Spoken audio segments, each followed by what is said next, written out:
Truthers, welcome back to my channel, The Wellbeing Guinea Pig and Nutritious Lives. Today I want to talk to you about yours and mine, our shadow side.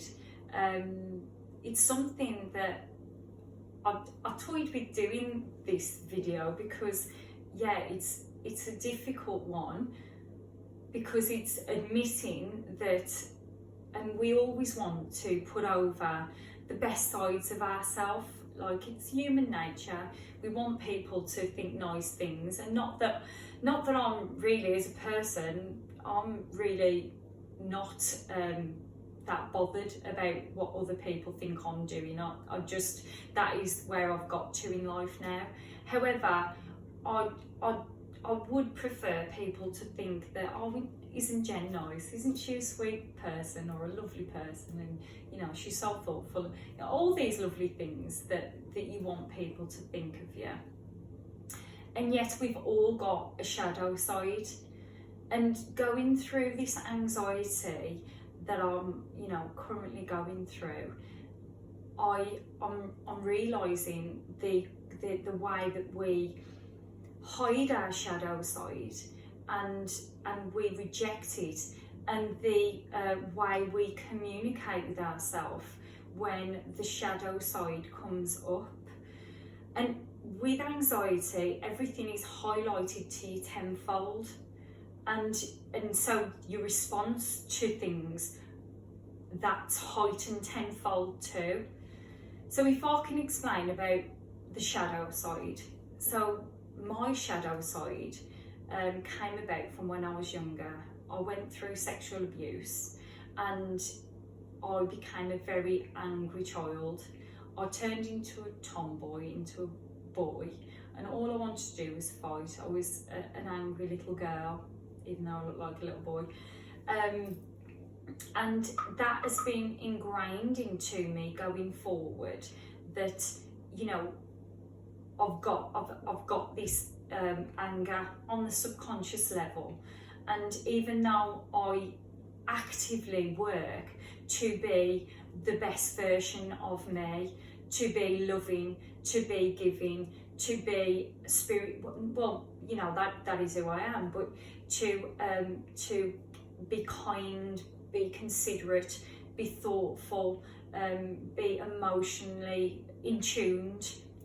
Sometimes this side of me comes up, and what's highlighted, so for example, I'll just use, you know, this as an analogy, because this is where my shadow side comes up, one of the ways, when I'm in the car. So when I'm driving, and I love driving, I really do, I love just getting in the car and getting off.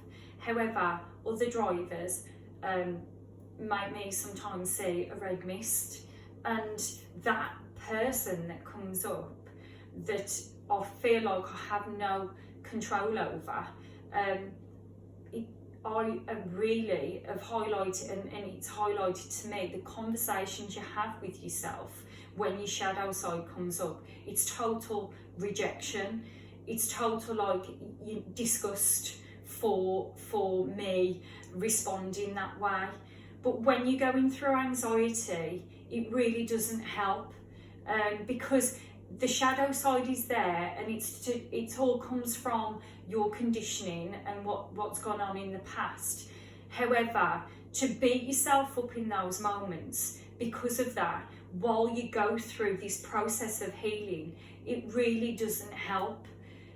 You need to, so if I can give you an example, so when this shadow side of me comes up, which is such a small part, but it's there, the conversation I have with myself is, you're disgusting, like, how could you have responded that way?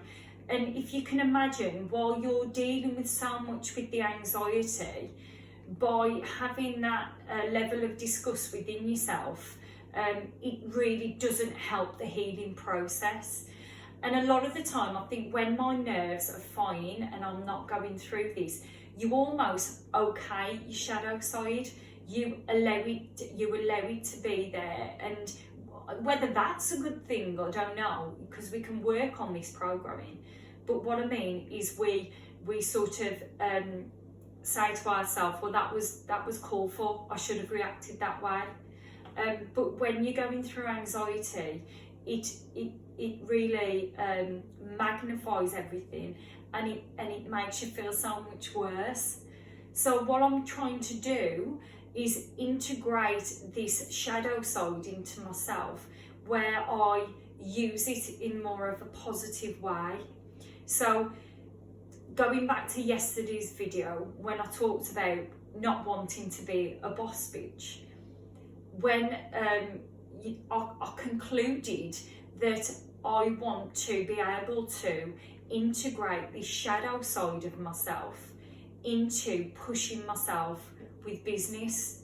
And instead of, so going forward, when shadow comes up and I try and reject that side of myself, because predominantly I feel really good things, but I try and reject that, I'm going to try and incorporate that into moving forward in a more productive way. And so I'm going to change the story when shadow comes up, and I feel like I'll lose that bit of self-control in those moments, that I'm going to reprogram that by saying, right, Jen, we know shadow's there and we don't exactly like it, but we're gonna put this into being more productive with the business, so more assertive, and it kind of relieves the guilt, and it's also making it a productive thing going forward.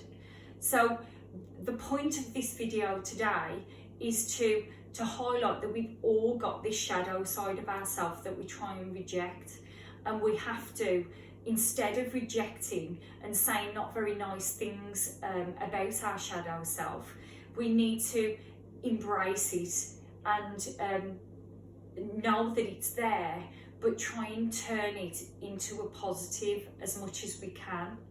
And ask yourself, like, with or without anxiety, where in my life do I show my shadow side, and is it serving me? Am I using it for my detriment, for other people's detriment? Where can I refocus my attention with this shadow side when it comes up? And every side of us, we should be allowed to be proud of and show. And I don't mean if you're going around like kicking someone's head in and be proud of that. What I mean is that not to reject any side of yourself, because it was always there for a reason, but it's identifying why that shadow self's there and gently and kindly shift it into a more positive way of looking at yourself. So it's only a short one today, but I hope you got value from this, and to just forgive yourself in those moments. Like, don't keep beating yourself up. Like, just realise that you're healing, and healing takes time, and just be patient and talk to yourself like you talk to your best mate. So I will see you in the next video.